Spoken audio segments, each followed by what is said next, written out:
Alrighty, guys, welcome in. Welcome in to the show. My name is Ride Hunter. This is Kai Time. This is episode 4. And I have some great guests alongside me today for this one. Namely, we have got Sam Johnson, aka Explosive Fury, and DJ Pyle. Gentlemen, how are things going for you? Not too bad, thanks, man. Pretty good, pretty good.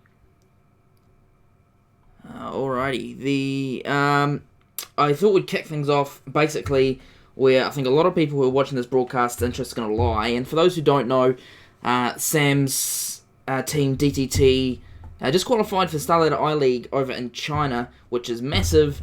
Massive prize pool. You guys are going to be playing up against the top Chinese teams. We'll kick off the show by asking you the question: what do you rate your chances over in China? Oh, honestly, not the highest. One thing I should probably clear up right now, though. Okay, so with the trip to China, our qualifiers were actually delayed by about 3 weeks for the Starladder, and that's made it quite tough for them to get us over to China in time. So for now, they're trying to create a VPN for us to play from wherever we're staying at the moment. So for now, it looks like we're not actually going to get a trip over there. But where would you be staying when we play? Would it be in Perth or something, or somewhere I'll be in close? my home in New Zealand. Oosh. So yeah, they said they promised us low ping, but I guess we'll see when it happens. I mean, it's like, I'm really interested to see how they're going to play this one out, because I don't know, like, it just seems kind of a strange thing where they're gonna host a LAN and then just like categorically like not have one of the teams there, and probably the team that it's most important to be there. You know, like if it's one of the teams closer to China, then it's like, well, like the disadvantage they're playing at isn't going to be as big. But seeing as you guys, like you said, is going to be playing at such a ping disadvantage anyway, like, yeah, I don't know, Yeah. So it isn't actually a LAN for the start. It's Oh, only okay. the winner. So we've made it into the China qualifiers for the Starladder event. Yeah. So we're not actually going to Starladder yet, but so the winner of the China qualifiers goes to Starladder. Yeah. So There's still a chance. So there's this not. LAN is only the Starladder, but Oh, okay. So there's not a LAN per se. There's not a LAN per se like over there, or yeah. So in China, all of them will be playing from wherever they normally play from. okay. But you got some big names though. I think. Do you like? I think this for me as a spectator anyway. It's such a cool opportunity to watch like Australian Dota versus summer. Like, cause the Yeah. Chinese teams in the finals of this qualifier. You know, you got your newbie youngs, you got your Wings Gaming, you got your newbie, you got your CDEC. You know, you got heaps of big names, and I think that's like such a fucking cool opportunity to see. And like, it must be great for you to even like, even if you don't consider your chances good, it must be good to like go up against proper oppositions as well. Yeah, I mean, versing these teams is going to be great. None of us have ever versed Chinese teams before, I don't think, so it'll be interesting to see how well we do. And also, Zach, I'll link you now. I've got brackets for the tournament. Okay, You Breakers want to already post been them released. in Twitch? Yeah, it's up on Yeah, 1 Wikipedia. second. I just got it up as well. So what time does Oh, it? the brackets on Wikipedia as well. That's just a photo of them. It's from like the actual Starladder ones. But yeah, so we're versing Wings Gaming in our first, which is on the 18th of June. 18th of June. Like, that's just the brackets up there in chat for anyone who wants to have a look at them. But I mean, for you guys, do you as a team have any expectations going in? Like, what's the best goal for you guys going into that tournament? Are you looking to take it? I mean, obviously you're looking to win it, right? Like okay, Yeah. ideally it all goes well, you win the tournament, everyone wants to win it, right? But Of course. if you don't, for whatever reason, win it, are you looking to, are you still out there for a sponsor, that kind of thing? I mean, the tournament is a best of one single elimination. So we're Best versing of Wings one. Gaming and a Yeah. best of one, and if we lose, we're knocked out. Yeah. It's the kind of thing And I would be amazingly happy if we could pull a 35-minute game against Wings Gaming, like not lose before 35 minutes. yeah, but Wings are going to the Um, major as well, so I you can would like look at be all their major games and try go hard on that, you know. that is true, but I mean, my overall goal is to push for a win against Wings. But if we can't get that, just a 35-minute game, and I'll be very happy. Well, nice of you to touch on it so we can kind of segue our way onto it again. The Manila Major starts, I believe, Friday. Am I right in saying that? Friday afternoon New Zealand time, I believe. I hope not, because I'm flying up to Auckland on the 5th to watch it live, so I'm pretty sure it starts on the 6th. Okay, well, I'm really happy to be proven wrong there because I've got a bunch of essays and stuff due on the Friday, so sick. Just what I wanted to hear. Do you guys... I'm gonna be doing fucking nothing next week. We'll put it that way. Yeah, apart from sitting back and watching Dota, right? Yeah, So I'm not gonna get any work done. who we picking? Who we got? Who's our money on? Chat as well. Feel free to chime in. Tell us who you guys have got for the Manila Major as well. I'm just going to come out and say that I think that it's either going to be newbie or OG. I think it's probably going to be newbie OG final. I think. Newbie Oh, OG. go ahead. Keep going. No, that was just my prediction. Feel free to go. I think like I know we just talked about China, but I think Wings and Vici Reborn are both like doing pretty good at the moment. Yeah. And I think a lot of people don't really have them as favorites, but I think that they've been playing real well. Liquid, of course, is a big favorite. OG, and then also the Southeast Asian teams like Fnatic and Phoenix. I think are low, like especially with Phoenix, they're such a dark horse. You know, like if they find their form and if they start to like snowball, they can just like go on massive win streaks. Yeah, for sure. Who you got, Sam? Who's your money? I know you've got money on it too. I know you've probably got Ritters down already. For me, it's kind of a sketchy one to say, but I actually think Team Secret's gonna win this. Like Nice. I think they have the best team in the world, the best players in the world, and it's just They like, just need to get this stuff they need together. to Eh? perform. So I feel like they've had enough time to practice for Puppy to pull them all together. I feel like Arteezy and E are just gonna outplay everyone. But if Secret doesn't take it, I reckon it'll be like OG Liquid final. I actually feel the Chinese teams, the Southeast Asian teams are doing great this patch, but the European teams are actually just like completely demolishing everyone. Yeah. Yeah. I at the same time, I'm really fucking excited for this major because like I'm pretty sure like all the teams that are on the card are like they all have the opportunity to win it. You know, some teams maybe like Mineski or LGT that you wouldn't really say are up there, but you still got like Empire and DC and Complexity and stuff who have made an alliance, you know, who can pull things out as well. So like I'm still real excited just to see how it all folds out.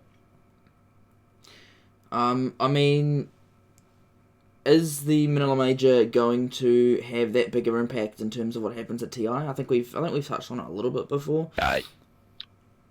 Almost definitely. Because it's a Valve event, they generally choose their teams based off their own events plus the other majors. Yeah. So I reckon top 8 will the receive top- a direct invite. I think it'll be like top 6 plus the winner of last year, and then just one. They always have like one team who's just proven themselves really, really well over the last few months. Outside of Valve events.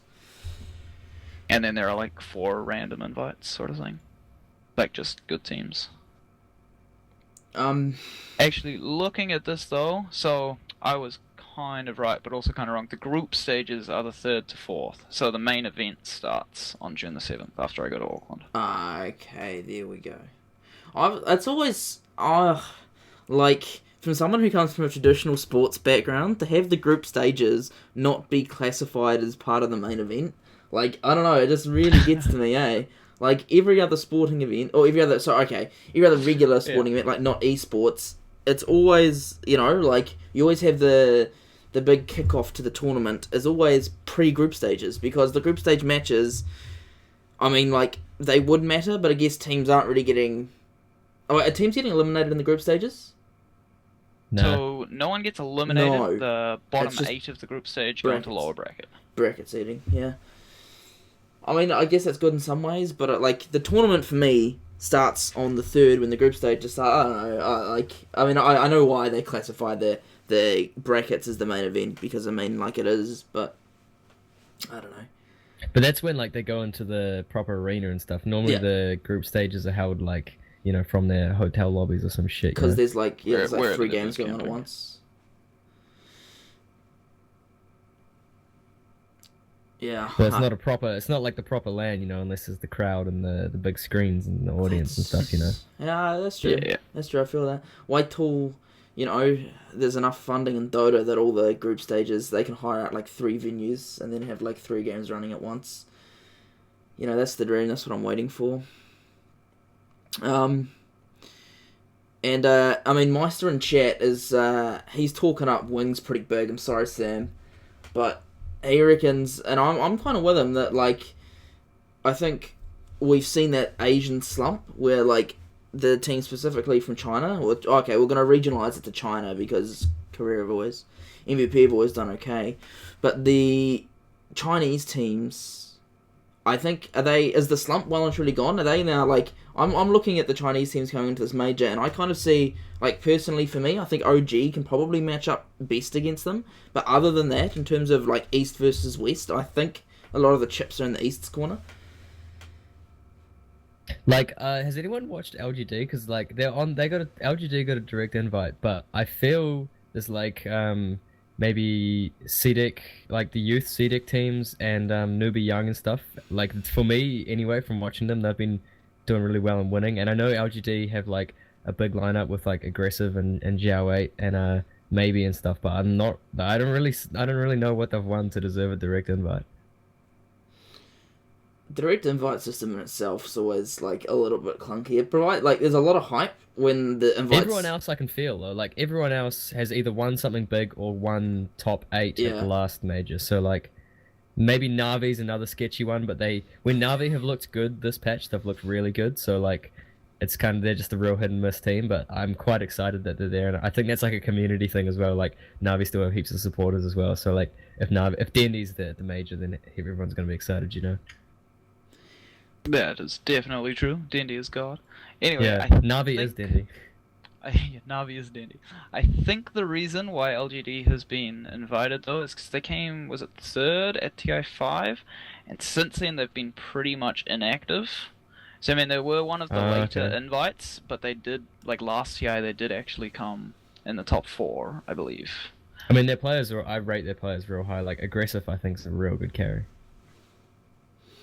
Oh yeah, I mean I was on that like Aggressive for me was the best player in the world at TI5. Like Well, he's just the Phantom Lancer player, I guess. Phantom Lancer Gyro I think was like Gyro. yeah. Yeah, that's Like, true. oh, Those and two, he played Ember as well, I think, and that was just kind of like his hero yeah, pool, but they won. that was the meta though. Like, Yeah. because I heard a stat that CDEC, like going into last TI, CDEC had played more games on that patch than anyone else, Yeah. and that was probably the reason why they'd like had it so finely tuned and had their draft so finely tuned, and it was the aggressive heroes. That is so true. So I'm gonna just bring it up now that we're on that kind of topic. I'm thinking about direct invites and the direct invite system, like as a whole. Does it get to a point where, like, I mean, obviously Dota's like not, but like there aren't enough large teams to justify this happening at the moment. But are we going to get to a stage where teams like Navi, who have got a massive following, have diversified into many different esports, like the company itself is obviously a lot of money, and the draw card of, say, Dendy and the Navi brand is probably a big draw card for Valve. Is it going to get to... Are we going to get to a stage with the direct invites where it isn't maybe solely performance-based, where a couple of the invites are given out to teams just because, in terms of what Valve can get economically benefit from the teams? Like, But I think is that I think scary? if you do that, you're going to undermine the value of the tournaments, and I think the players are going to see it, and the audiences are going to see it as well, and be like, "This team's shit. Like, what are they doing at this tournament?" Even though maybe they're the fan favorites, but I definitely think that will like devalue the tournaments in some way. Oh, for sure, to devalue them, yeah. On this note though, I would actually say that it's definitely possible. I mean, who was it? They haven't actually released the invites for the Summit 5, but if you were watching, Yeah, was it during during one of the most recent, maybe it was the ESL Frankfurt or something, one of the most recent things, they had the banter between, was it Gods and Swindle, I think. And I mean, I'm not going to say this is a definite, but it was pretty, like, it sounded definitely like they were inviting Na'Vi purely on the base that Summit is sure, it's a top tournament, but they want everyone watching, sort of thing. Like, it's a social tournament, and they want the Na'Vi players walking around, sort of thing. I can't really Well, think... Sorry, I'm happy for Navi. Like, I guess, yeah, they haven't released the invites, and I'm not too sure. Like, would there be, say, if they tried to invite some of the top teams, like, would there be any teams that wouldn't be interested in competing at the summit, or do you think that all of them would just be like, yeah, sweet, we'll go? Everyone Yeah. would 100% compete at the summit. Like, anyone invited would go. Like, I mean, the thing is, summit's actually a huge tournament. Mm. Yeah, It's like, who in their right mind is going to turn down 100k? It's definitely one of my favorite tournaments to watch as well, just because of the whole atmosphere and the behind-the-scenes interviews and all that there's always stuff great that's content. going on. Yeah, it's like, just in terms of viewership and the entertainment factor, I think it's got like a lot of value in that. So we'll move on from Manila itself. Wait, are we going to talk about the whole controversy and the VP thing for the Oh, summit? literally, that's exactly what I'm later on? about to talk about. That's Oh, literally mate. my segue onto this topic. Okay, do your intro. So we're gonna segue. So we're gonna talk about. We finished talking about maybe Manila itself, but again, like has been mentioned, there has been some pro drama this week. Some pretty, like, from my point of view, it's pretty substantial. For those who haven't caught up, VP were playing Adfinum in it was the Summit 5. It was the qualifiers, and they 4v5. Aloha Dance on VP. He disconnects, can't reconnect, and then all of a sudden he comes back online and finishes out playing the game. And then finishes out playing the next game. However, no one who was streaming, he was actually streaming at the time, told his viewers that he's got to stop streaming now because he's going to play for VP, and then, as it's turned out, went to subsequently play under Aloha Dance's account, and then played the rest of the series for VP, so they didn't have to have that 4v5. I just want to get your guys' initial thoughts. Like, I mean, obviously it's wrong, you know, like, that's what it is, but is there any further, like, reprimand that should happen for this? I think the fact Wait. that, like, VP... So someone on Reddit called it out. Yeah.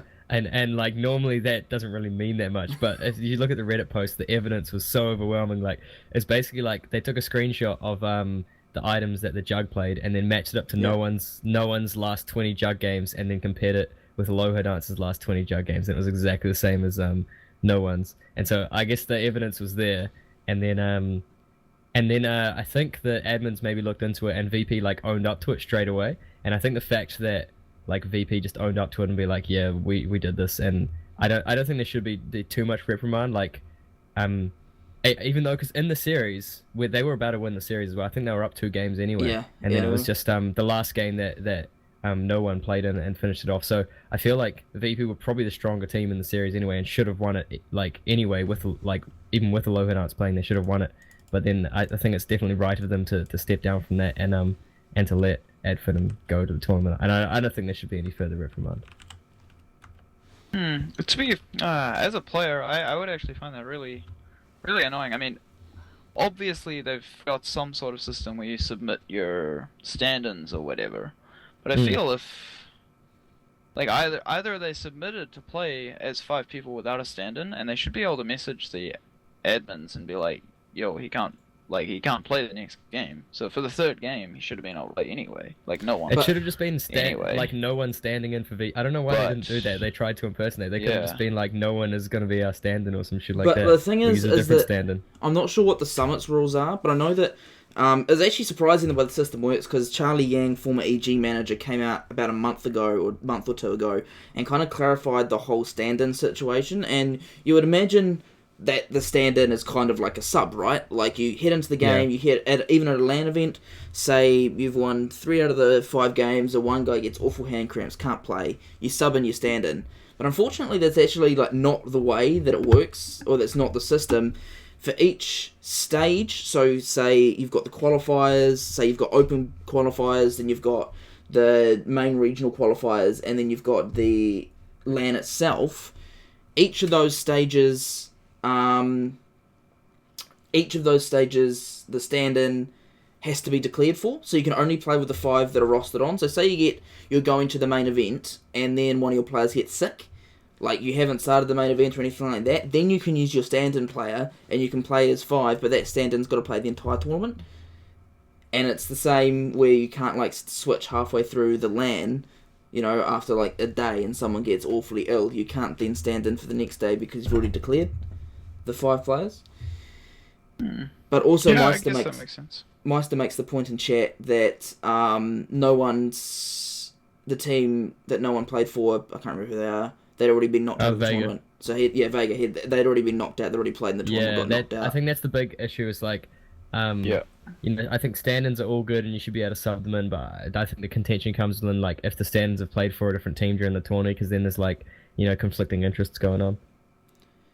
And then it makes it... Yeah, that's something that's always happened, to be fair. Like, every tournament I've ever played in, at least, if there's ever a player who's playing in the tournament as well, you can never use them as stand-in.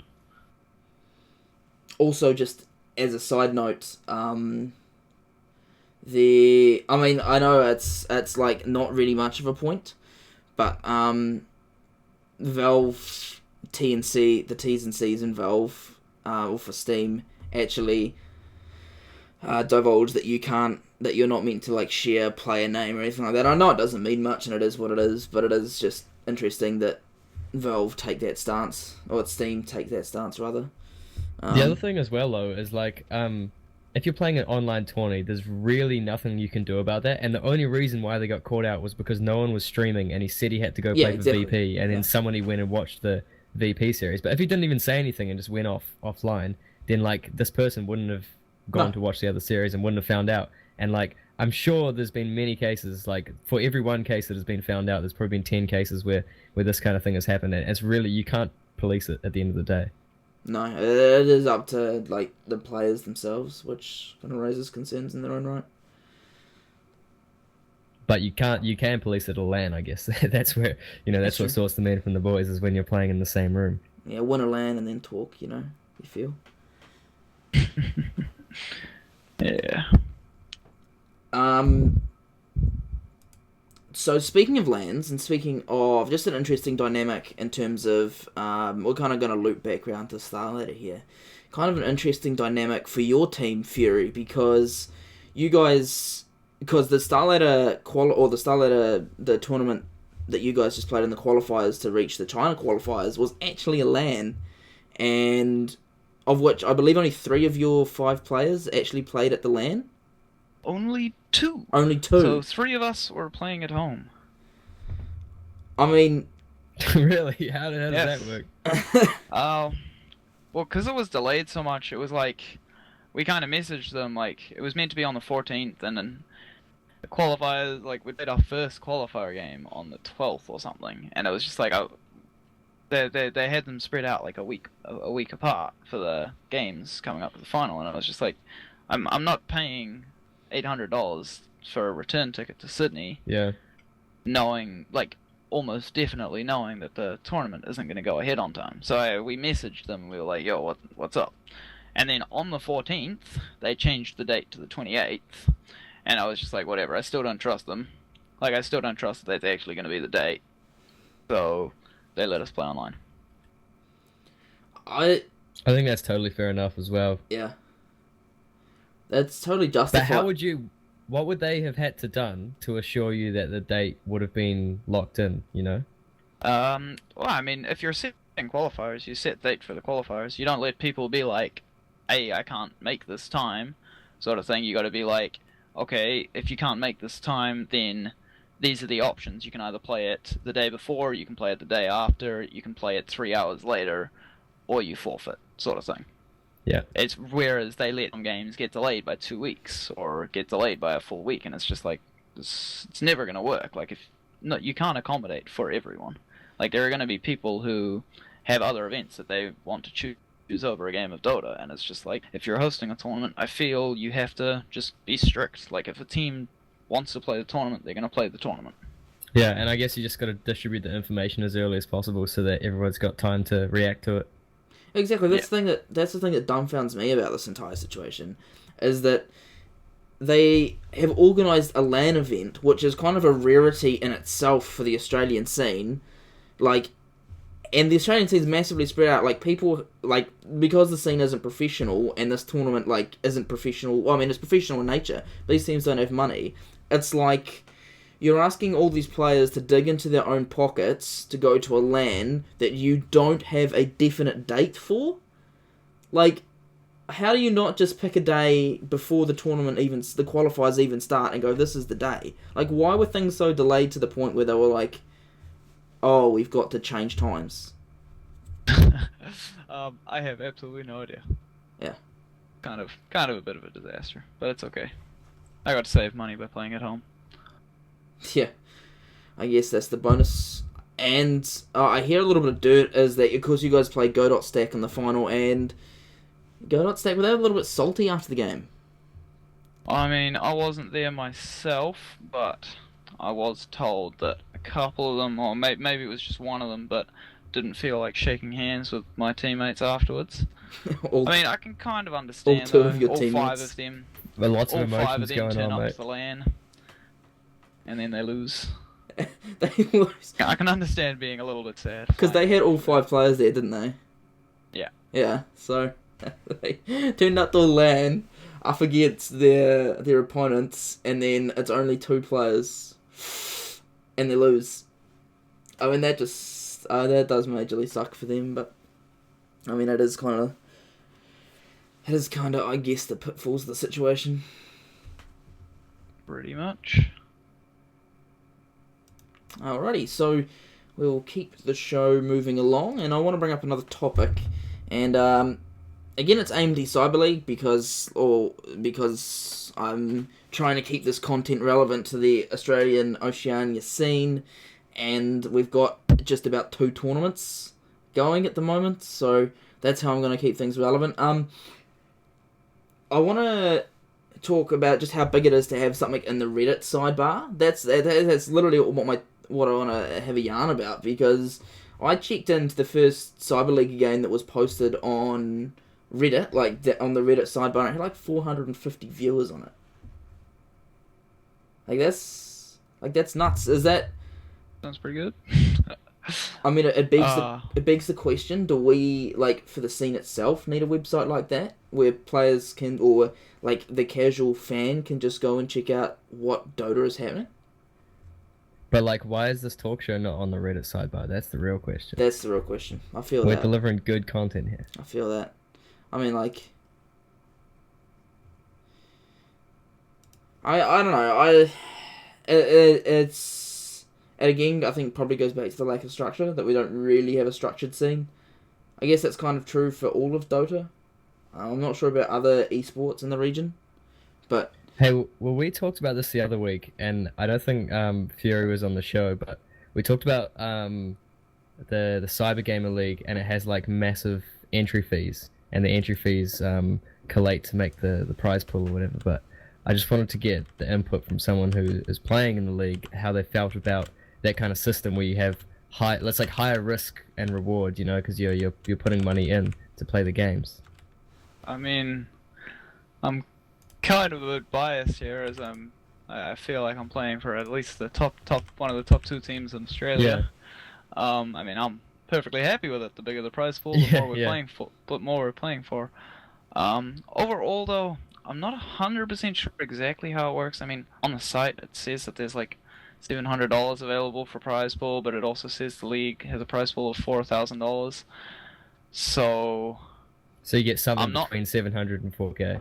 Yeah, I mean, if it's only the $700 available, I would feel kind of like that's probably not the greatest, because all the teams that aren't like obviously top 4, I mean, they're all good teams, but it's just like they're probably not good enough to actually win the league, sort of thing. So I feel kind of bad for them, but we'll see how it pans out. Like, once it's over, and however much they pay out will be. Have you guys played? I mean, you guys have played way. a couple of games, eh? In the CyberLeague, Cyber Gamer. We have played 1 and had 2 forfeits because I don't know. Teams like forfeiting against us. Easy wins, boys. Just pretty rack 'em up. much. Are you happy? I mean, are you happy with the way that it's kind of run? Because I think what Dylan was kind of touching on was like, is like like with the large entry fees, is it sustainable in the scene to have like a large entry fee when realistically we have only four probably, like you said it yourself, 4 teams that are probably able to take games off each other and take the prize pool, and even then it still ends up being your stack versus Godot's stack in the finals, like of like every tournament. Is it a sustainable model to have large entry fees? Is that going to promote the scene, or is it I think it's okay as long as it's not like every tournament. Like I think most tournaments have to be low entry fee or no entry fee, especially if they're gonna like, especially if they're lands. I feel like the Yeah. entry fee has to be. They generally have to have one, but it would generally have to be decently low because players do want to fly over for them. Um, but I would say most online actual tournaments, I think having an entry fee is probably like just kind of a waste of time, because any team that's playing online, it's just going to be like, well, we know that team's going to beat us, so we're not going to bother paying $100. So if there's an entry fee of like 20 or something, I think it's okay, because people are just going to be like, whatever, that's like no money, so it's fine. But in general, I think just somewhere someone has to put in a lot of money into the scene and just start making actual tournaments. It's kind of a tough thing to ask, but it's like it's one of those things like we're never really gonna move anywhere without money in the scene, and no one really wants to put money in the scene because they're gonna get nothing in return. It's a classic chicken and egg situation, eh? Like, because, I mean, we're still... I mean, our own studio tournament is going to come soon, TM. That's that Valve TM on the end. But one of the issues that we found is, like, it's still going to have to be at some level sponsor-driven, like, no matter how much you want to get like invested into a tournament, because obviously big prize pools attract big teams, and it's a chicken and egg scenario because you want to provide big prize pools to improve the scene, get more viewership numbers, and then like sponsors get more exposure, but at the same time, sponsors don't feel like there's enough for them to, like, sponsors need to invest big, but you know, like they're not. Yeah. So, like, I've been thinking about this in the last few weeks because we've been talking about this, and like, I can relate it back to normal sports, I guess, because that'll make Zach happy. Thank you. And like, if you think about it in terms of like, rugby might have like Toyota for a sponsor, and Toyota have a lot of fucking money because they sell a lot of cars, they sell a lot of units, but I've come to realize that Toyota don't sell units to individuals. They don't sell units to the public. The most new cars are bought by businesses. And in the same way that AMD sell a lot of fucking units, and like, for example, like AMD or Intel have a lot of money, and most of what they sell too is to businesses. And it's more about how do we create these pathways in order to get the people that are into businesses also interested in esports, because that's where the connection lies. And even if it's a small connection, it might be enough to sway their business to purchase several thousand models, which is a lot of money, and it's like a whole completely different world. And maybe some of that I feel comes from longevity, because Dota is changing quite a bit, and the fan base fluctuates, and the patches roll over quite quickly, and the teams roll over quite quickly. But maybe just in terms of the game itself, there needs to be some form of consistency within the patch in order to create like some longevity. But Dota's not, in saying that, Dota hasn't really been going for that long when you compare it to other things. So maybe it's also just a matter of time until that these systems and these social connections and these business connections kind of come through in order to solidify that relationship. It's one of the advantages like League of Legends has, is that they have like seasons, and then at the end of the season you have World Championships, and that's very linear. Like that's for a sponsor who wasn't like either into the scene or who is into the scene, but like obviously isn't throwing heaps of cash at it.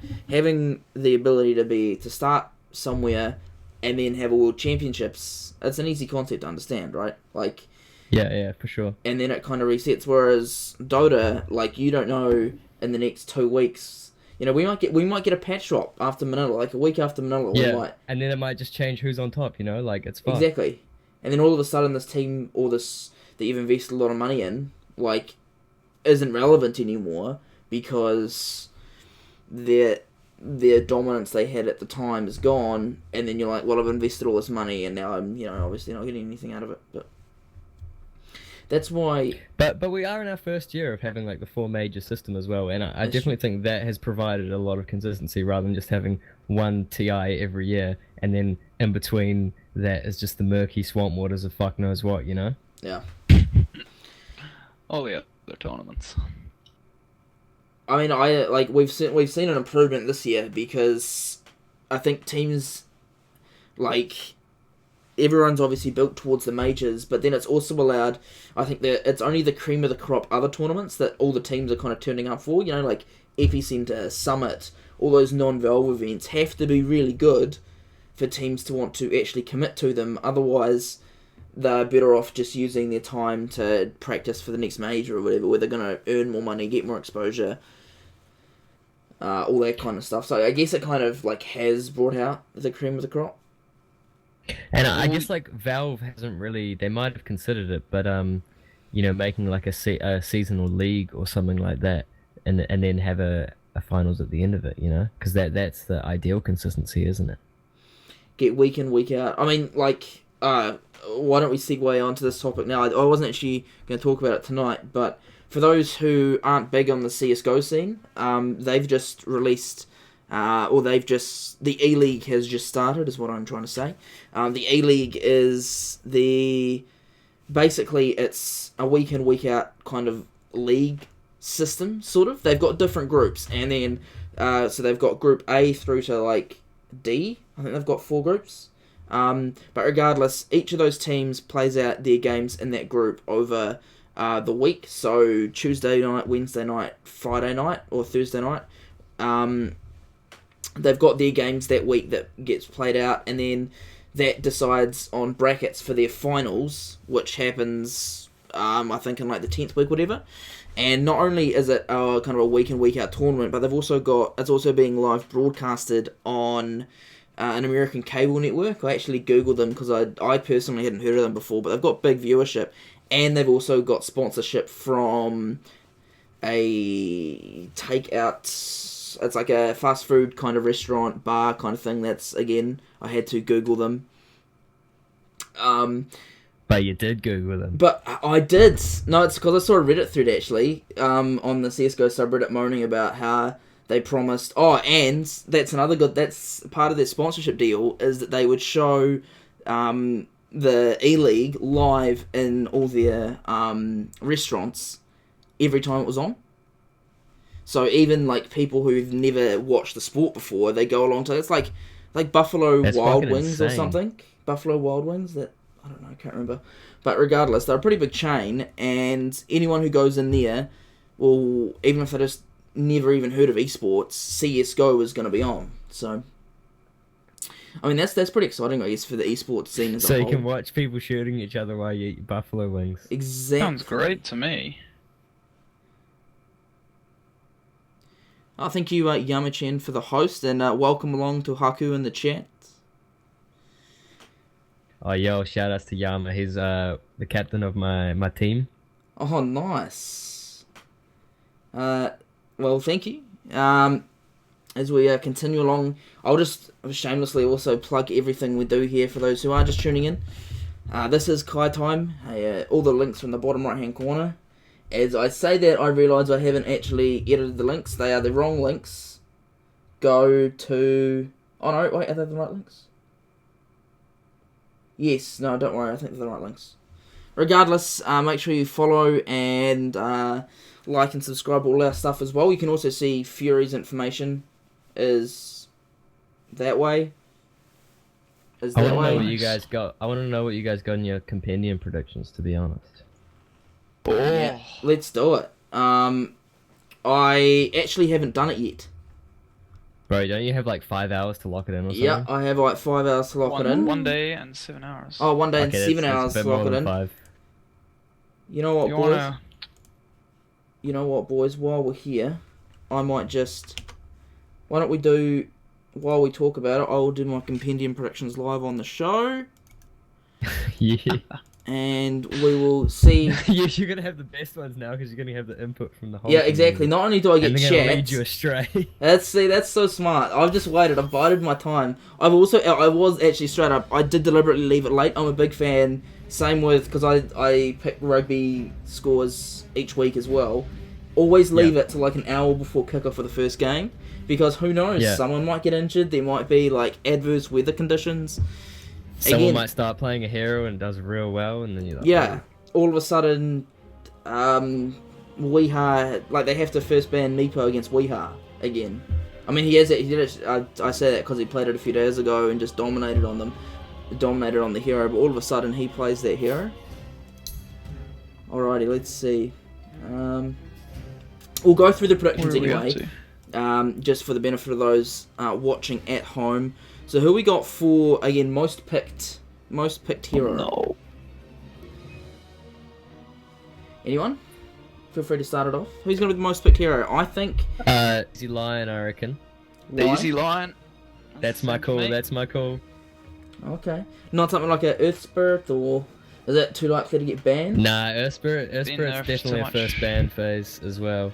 Actually, I feel Spirit's one of those heroes that he's gonna be in like about 60% of games, whereas Lion is gonna be generally picked up either in the first or second phase, but not really banned that often. You're not really gonna waste a ban on Lion. He's just like a good support, and Yeah. you're not Yeah. that scared of facing him. But he's still he offers you heaps. So. It was for the same reason that like Venge is one of the most. Is like I think it's something like the most picked hero competitively in Dota 2 or something like that. Like Vengeful Spirit, because the hero just isn't like she's never been good enough to ban, but she's always been good. You know.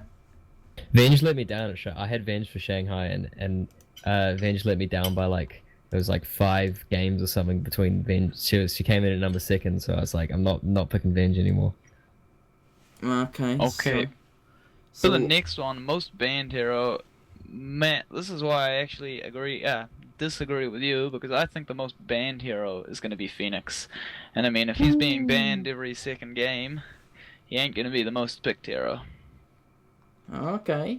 Most banned hero Bounty Hunter Phoenix. for I mean, mine. I feel that if Phoenix doesn't get nerfed. Oh yeah, remember when Volvo decided they'd nerf Phoenix by like not touching its OP spell? Yeah. Ah, well, I mean, they made it 26-second cooldown instead of 20 seconds. I just don't feel it actually does that much. Yeah. I mean, that's like great. The Sunray's still like super strong at every point in the game. So. But I feel like Earth Spirit could still be more banned than Bounty, but you're saying with the Earth Spirit bans, not many people are going to pick it up anymore. That's a grey area. People might still enjoy that I hero. mean, it's definitely going to be played a decent amount, but I mean, if you've versed an Earth Spirit since the patch, dodging his stun is the easiest thing you've ever done in your life. Like Provided you've got vision. it goes slower than Mirana's arrow. Like it's the sort of thing. Earth Spirit is great for teams who are really, really good with it. Okay, Or I'm a just going to run strategy through that's my just based picks I've around got for the Great rest for of them. crit. I'm just going to run through them just quick on this first page. So Oracle's the hero with the highest win rate. I think that No hero one's won't gonna be get playing picked often. Oracle that much. It's like one hero It's that... only got to play 5 games. Yeah, it's a minimum of 5 games. Assuming that Oracle gets picked... Oh no, Oracle could have 5 games. Oracle will easily get 5. I just feel that every game against Batrider. the teams that run Oracle are typically like quite good at Oracle, and you don't tend to ban that hero unless like someone's really good at it. Hero with the highest kill average. Went on a limb here. Tinker. What are we? Tinker?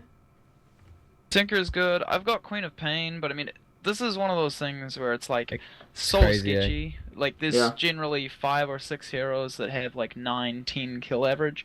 I mean, you can also like you could put like a Spectre, a Sven in there.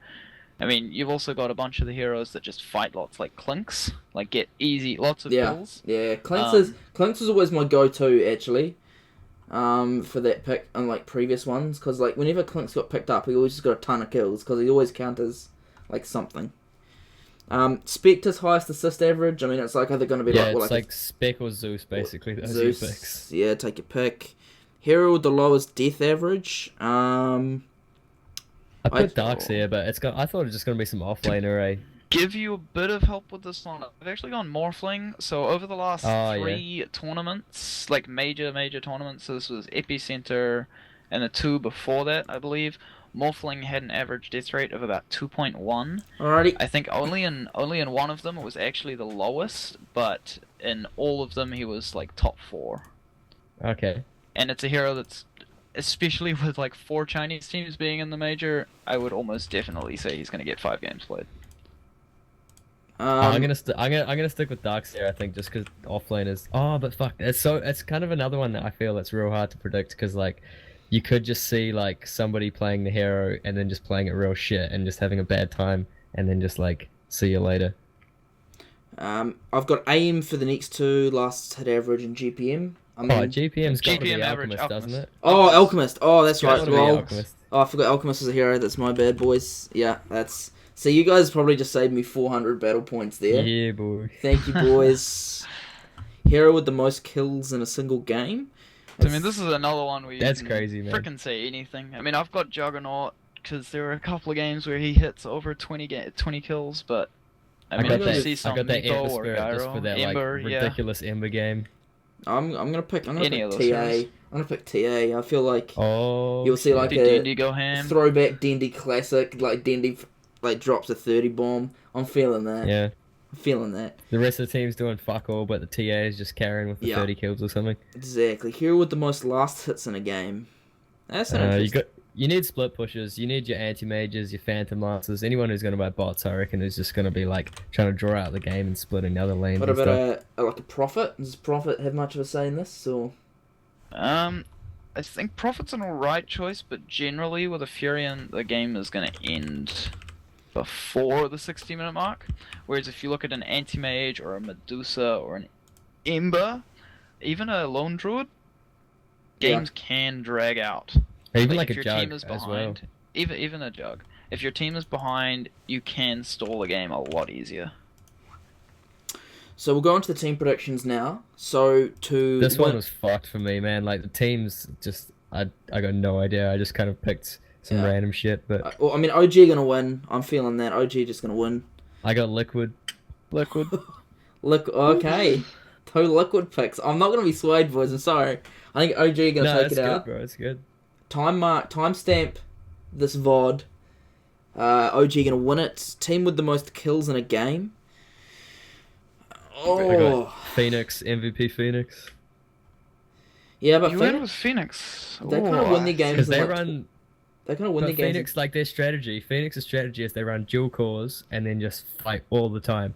And so there must be a game that they have that just goes long and there's just a shitload of fighting in it. That's all that it needs to be. I'm gonna take. That's actually the same reasoning I used for putting Secret down for that one. Not that Yeah. they fight a lot early, but Secret games drag on quite often. So I've actually got Secret. Yeah, for that one. I think I'll go with Secret on that one. Team with the highest kill average. I Oh, got by the no way, idea. and everyone in chat, feel free to, if we're all getting it wrong, tell me what your pocket picks are. Anyone Feel that free you to think tell is... us the right ones.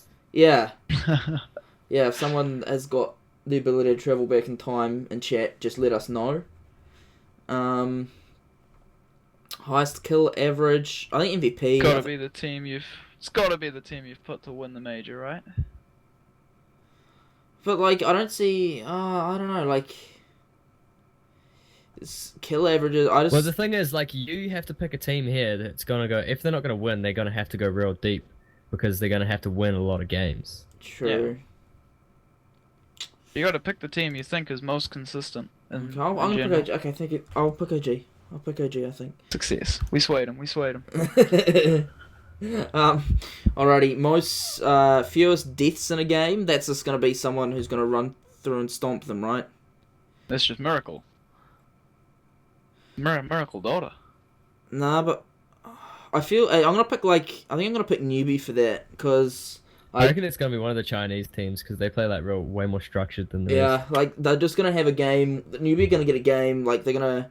I'm not sure who they're playing in the group stages, but they're probably gonna come up against like a not good team, and then probably Actually, just like not necessarily fight, but just like get 2 kills and take like all the outer towers. Like that's a newbie thing to do. Fewest deaths, I think I'll put newbie. Team with the most assists in a game. I put OG for that. Yeah, but OG. Yeah, I feel that. OG typically. just Although, because the supports for OG are real good, like you got Jerax and Crit who generally just help out everywhere. So true, Darksev plays as well. Oh, Moons, yeah, okay. Team that wins the longest game. Yeah, I feel Secret. I feel Secret for that one. It's gonna take the time. I put VGR for that because I know VGR games generally for Chinese Dota anyway. Like for the Chinese scene, they generally play a bit slower, but a little bit like they generally are a bit more passive, kind of like a bit what Nubi was doing, a bit more passive, and then start to like try to take the game a little bit later.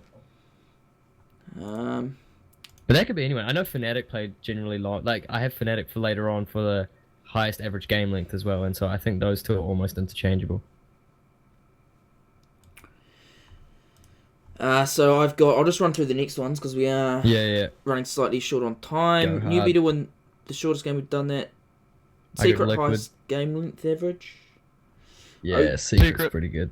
Yeah. OG picks the most different heroes and I got Yep. Wings for that. okay. Wings is gonna get knocked out. Well, that's for that reasons why I picked Mineski for the team with the fewest different heroes because Yep. like they're gonna Same. play. I put EG. Oh yeah. Oh my lord. See What you a- later, EG. Well, EG run like EG has small hero pools anyway. Like the way that PPD drafts, he drafts like really, he like likes his methodic drafting and like I Yeah. feel that. I feel that EG aren't really doing that well. So hopefully they draft fuck all heroes and get knocked out.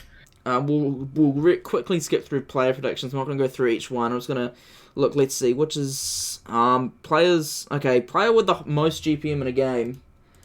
That's Moo. Matumba man. I think that's just going to be my So- boy Miracle. I think Well, I actually researched this one. Moo has played the most Alchemist in Oh, okay. pro games, okay. and there we go. That's why I put him. You know what? You've swayed me. That's the kind of statistical analysis we have here on Kai Time.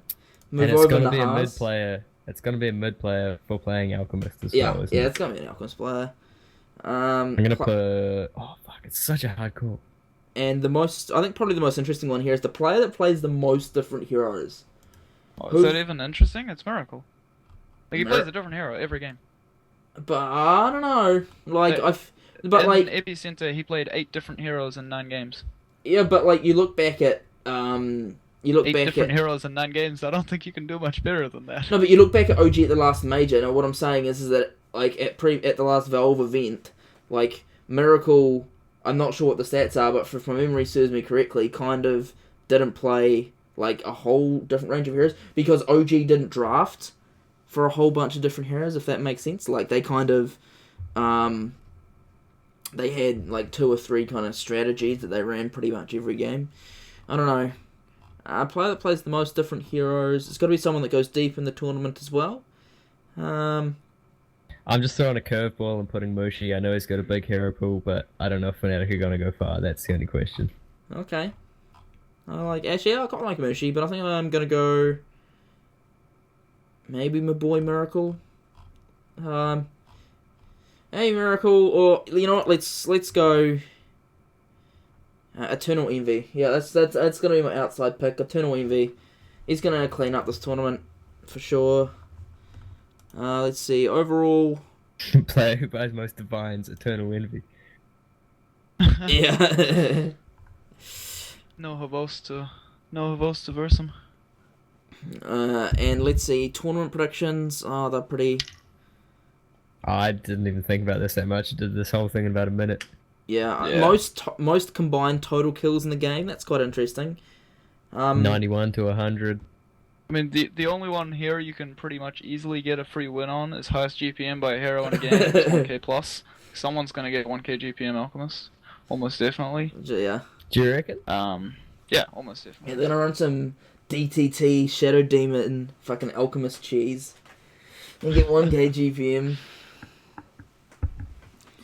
Shortest game, boys. Shortest game, longest game. 10 to 15. I'd say there's almost definitely going to be a really early push at least once, but no one's going to GG out before 10 minutes. Like, this is one of the top tournaments in the world. No one's ever going to drop themselves that they're early. just not going to forfeit. Unless they 5-man snowball themselves onto a cliff. That's... I mean, that would be funny to see again. Yeah, that's for sure GG-ish. But we are getting to the end of our show. It is 10:56. So, we will look now towards some shout-outs. We'll start with you, Sam. Anything you want to plug? Anything you want to shout out in particular? The Facebook page. Facebook page? Gotta- Again, under his Get it up a little bit. beautiful face at the moment. Oh, there we go. Sweet. That's already there. It's been there the entire episode. Don't worry. I got you. Other than that, I don't even know. Shout out to Mr. Meister, because he fucking watches everything we ever do. Like, what a god. He's always there.